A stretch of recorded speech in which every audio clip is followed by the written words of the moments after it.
திருப்பதி ஏழுமலையான் கோவிலுக்கு பக்தர்களுடைய வருகை அதிகரித்துள்ளது. இது பற்றிய கூடுதல் விவரங்களை எமது செய்தியாளர் சரவணனிடம் கேட்போம். சரவணன், இப்ப கோடை விடுமுறை ஒரு பக்கம் இருக்கு, இன்னும் அடுத்த வாரங்களில் பள்ளிகள் திறப்பு அப்படிங்கிறது இருக்கக்கூடிய சூழலில் கடந்த சில நாட்களாகவே பார்க்குறோம் திருப்பதிக்கு வரக்கூடிய பக்தர்களுடைய எண்ணிக்கை தொடர்ந்து அதிகரிச்சுட்டு தான் வருது. ஒவ்வொரு நாளமும் குறைஞ்சு ஒரு 20 மணி நேரம் காத்திருந்து சுவாமி தரிசனம் செய்யக்கூடிய நிலை தான் இருக்குதுங்கிறதையும் புரிந்து கொள்ள முடிகிறது. இன்றைய நிலவரம் எப்படி இருக்கு?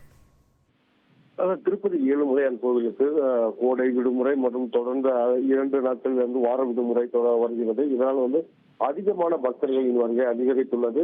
இதில் பல்வேறு மாநிலங்களில் இருந்து வரும் பக்தர்கள் கார்கள் மூலம் வருவதால் சோதனை சாவடிகள், அதாவது திருப்பதியில் இருந்து திருமலைக்கு செல்லும் சோதனை சாவடி அமைக்கப்பட்டுள்ளது. அந்த சோதனை சாவடியில் அங்கு ஒரு திருமலைக்கு செல்லும் பக்தர்கள் உடைமைகளை சோதனை செய்த பிறகே மலைக்கு அனுமதிப்பார்கள். ஆனால் அந்த அனுமதிக்கக்கூடிய இடத்தில் நீண்ட 1 கிலோமீட்டர் 1/2 கிலோமீட்டர் தூரத்திற்கு கார்கள் வரிசையாக நிறுத்தப்பட்டு சோதனை செய்யப்பட்டு வருவதால் நீண்ட வரிசையில் நீண்ட நேரம் காத்திருக்க வேண்டிய சூழ்நிலை ஏற்பட்டுள்ளது.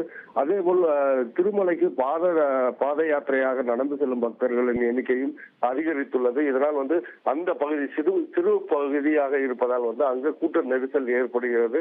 அங்கு மலைக்கு செல்லும் பக்தர்கள் முதலில் அந்த முதல் படியில் கற்பூரம் பற்ற வைத்து சாமி கும்பிட்ட பிறகுதான் அங்கிருந்து செல்வார்கள். அந்த இடத்தில் தேங்காய் உடைக்கும் இடத்தில் பக்தர்களின் கூட்டம் அதிகரித்துள்ளது. மேலும் திருமலையில் இந்த கூட்டம் அதிகரிப்பின் காரணமாக இலவச தரிசனத்திற்காக 18 மணி நேரம் காத்திருந்து சுவாமி தரிசனம் செய்ய வேண்டிய சூழ்நிலை ஏற்பட்டிருக்கிறது.